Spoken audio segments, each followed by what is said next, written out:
बिस्मिल्लाहिर्रहमानिर्रहीम।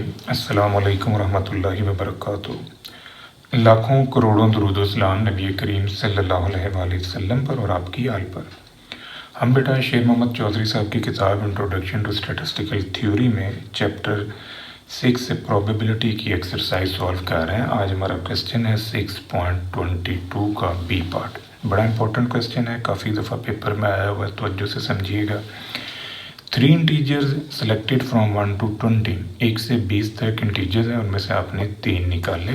Find the probability their sum is even, their product is even. उनको जमा करें, जो 3 आपने निकाला है तो उनका सम इवन आना चाहिए, उनको ज़रब दें तो उनका सम इवन आना चाहिए। 2 क्वेश्चन हैं।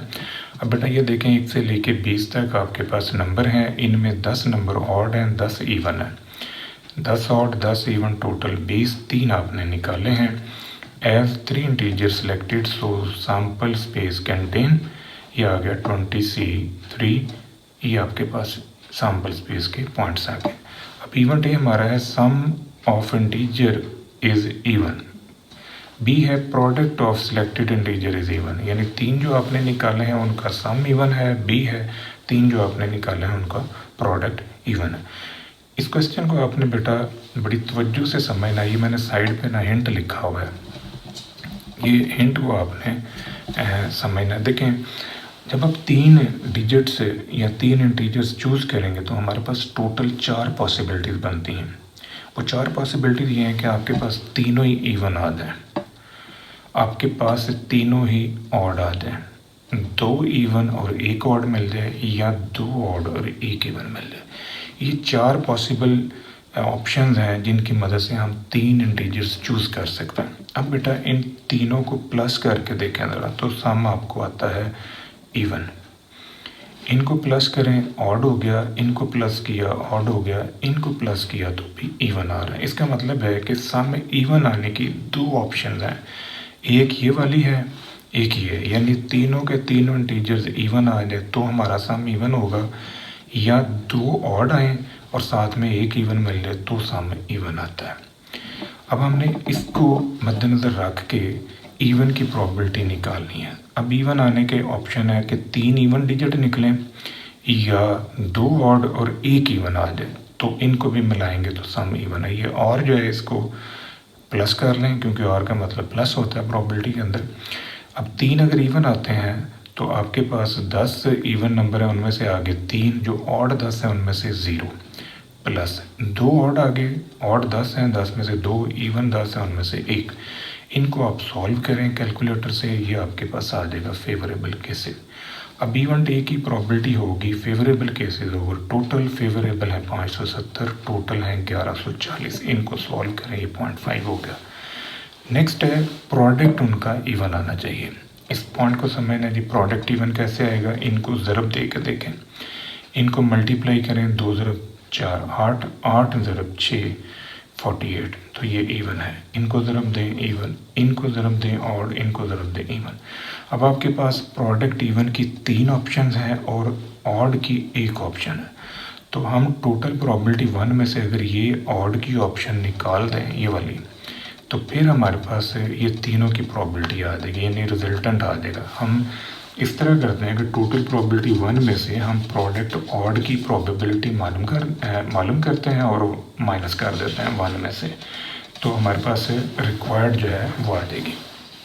अब यहाँ पर बेटा हमने इवेंट बनाया बी है प्रोडक्ट इवन, तो 1 में से प्रोडक्ट ऑड की प्रोबेबिलिटी निकाल देते हैं। प्रोडक्ट ऑड क्या है, प्रोडक्ट ऑड कब बनेगा, तीनों के तीनों ऑड नंबर आ जाएं।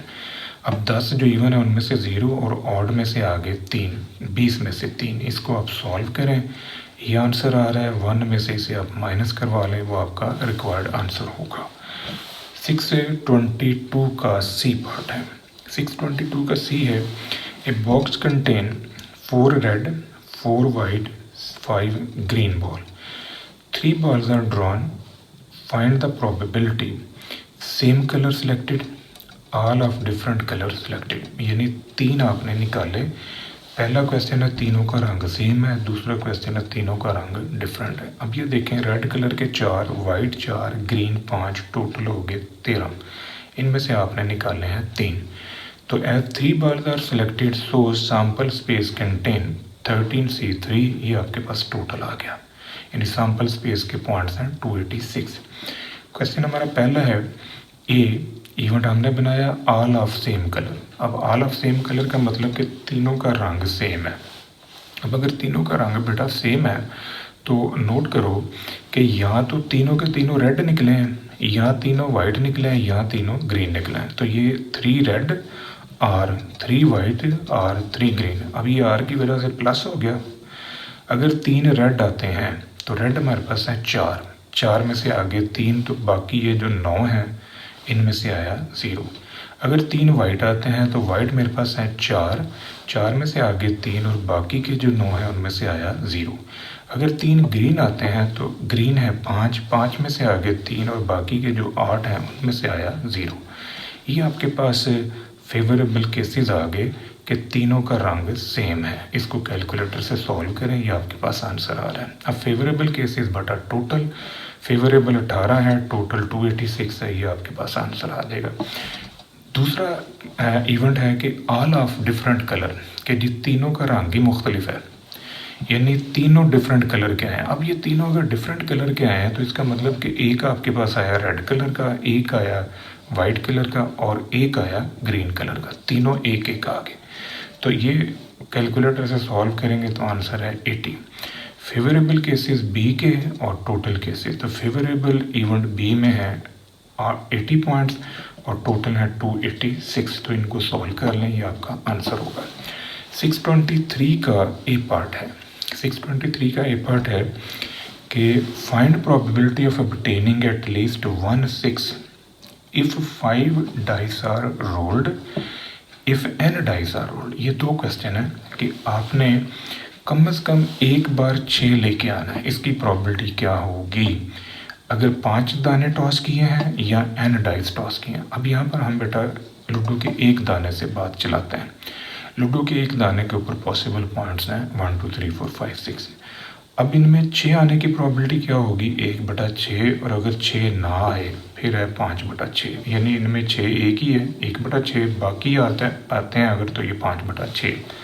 अब ये देखें कि हमारा इंटरेस्ट है कि कम से कम एक बार 6 आना चाहिए। अब कम से कम एक बार 6 एटलीस्ट आया हुआ है तो हम लॉ ऑफ कॉम्प्लीमेंट यूज़ कर सकते हैं। कम से कम एक बार 6 आए तो हम करते हैं कि जी 6 आए ही ना, यानी 6 ना आने की प्रोबेबिलिटी फिर क्या होगी, 5/6। तो हम 1 में से 6 ना आने की प्रोबेबिलिटी माइनस करवा देता है, यानी ये हमारा इंटरेस्टेड इवेंट है कि कम से कम एक बार 6 आए।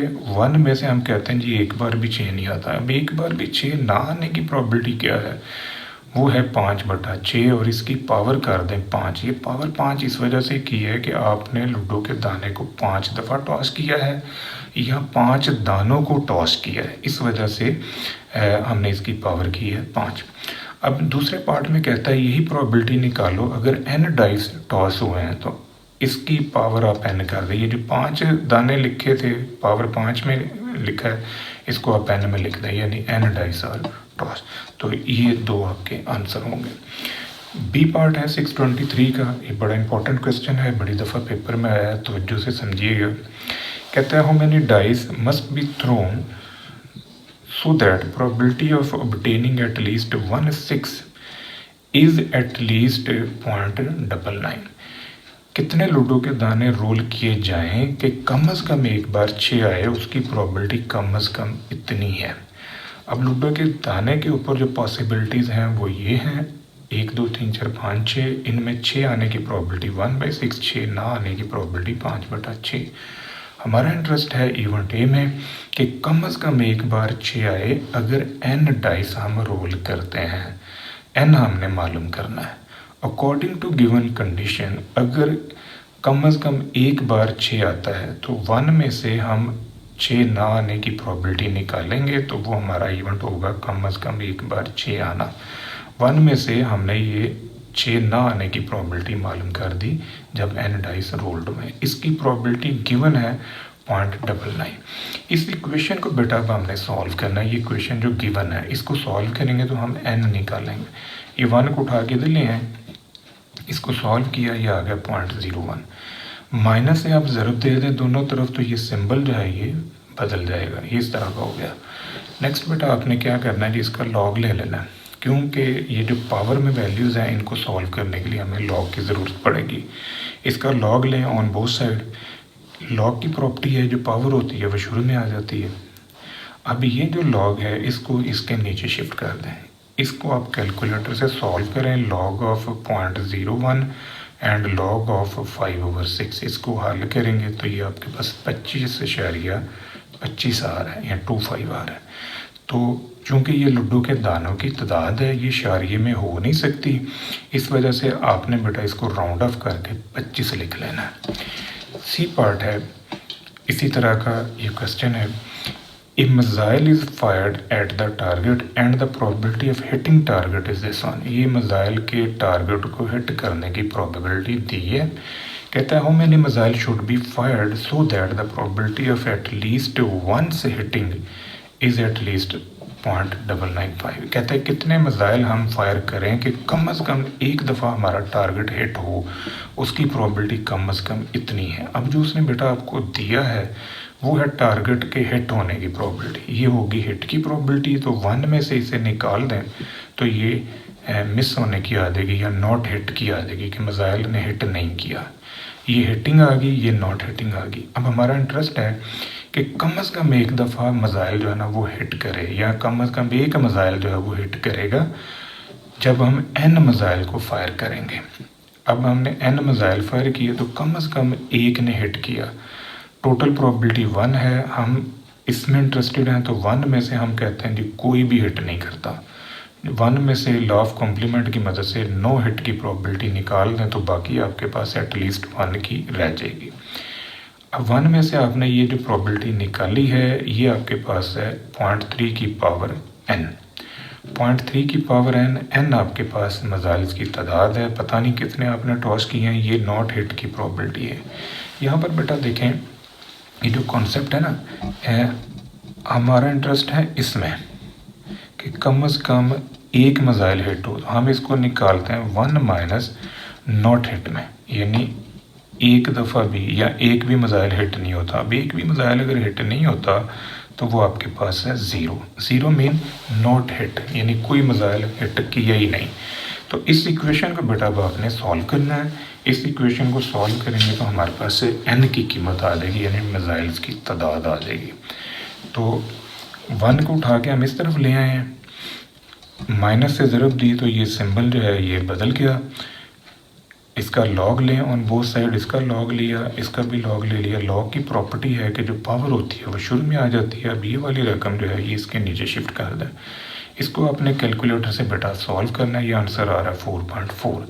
तो राउंड ऑफ करेंगे तो ये आंसर आपका आ जाएगा 4, क्योंकि मिसाइल की तादाद जो है ना वो शारिये में हो नहीं सकती, इस वजह से इसे आपने राउंड ऑफ करना है।